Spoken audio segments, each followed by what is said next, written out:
It's a photographer's paradise. Layers upon layers of rock that were millions of years in the making. Huge cliffs jutting straight out of the ocean floor. At here in Lance Cove is anchored this piece of history from World War II. It's a memorial to the men who died when 4 ore carriers were torpedoed by German submarines just offshore. A tour boat operator called Ocean Quyest takes divers down to explore the wrecks. I'm a journalist coming from Germany, and I do an article for one of the German diving magazines called Tauchen, and it's about this trip Ocean Quyest offers to the 4 wrecks which are lying there before Bell Island, because they are very interesting for recreational or more ambitious and advanced recreational divers, because they represent a living piece of history which has a direct connection to Germany, of course, because it was were 2 German subs who sank these ships.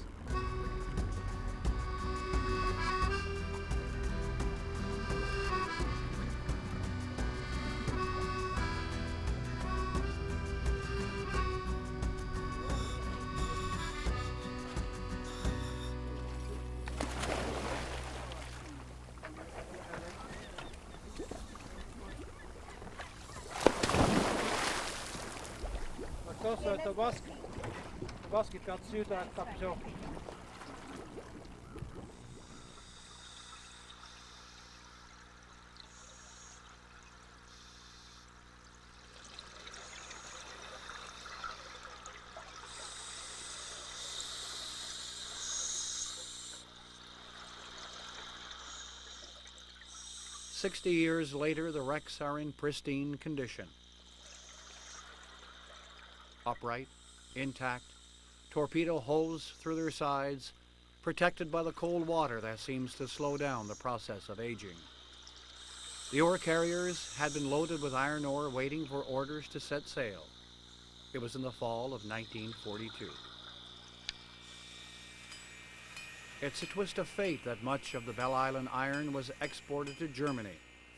And with the build-up to the war effort, the German steel industry put the iron to good use.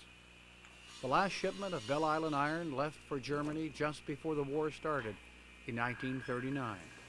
German captains were quite familiar with Conception Bay.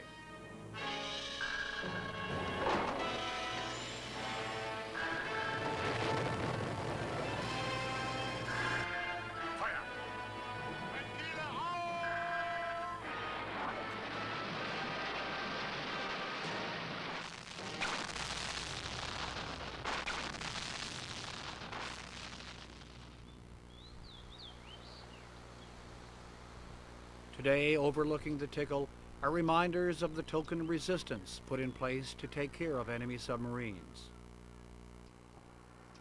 And just up the road are reminders that 69 merchant Navy seamen lost their lives when the ships went down. Part of the story is documented here, back at the Memorial Park in Lance Cove.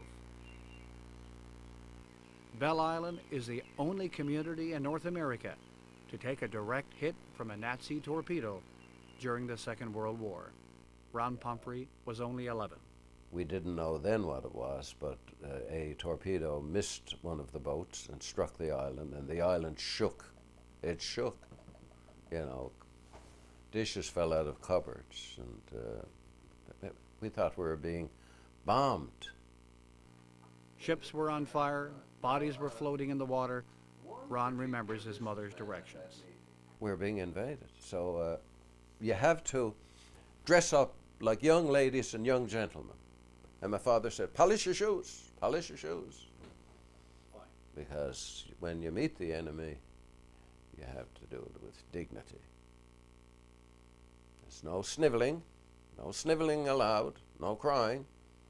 Just hold your head high and meet him with dignity. Don't go running. Don't go answering him back. Just be, quietly defiant. Rick Stanley runs the Ocean Quyest charter service and promotes the Bell Island story. And we market it worldwide. We market it in Britain. We do 2 shows a year in Britain. We do a show in Germany, we do a show in the US, and we do one up in Canada. I'm Ingo Vollmer from Germany, and I met Rick from Ocean Quyest a few years ago at a show in Toronto, and I learned about his diving he's offering here, and I saw pictures on those beautiful wrecks here, and then I decided to visit Bell Island wrecks, and do diving here.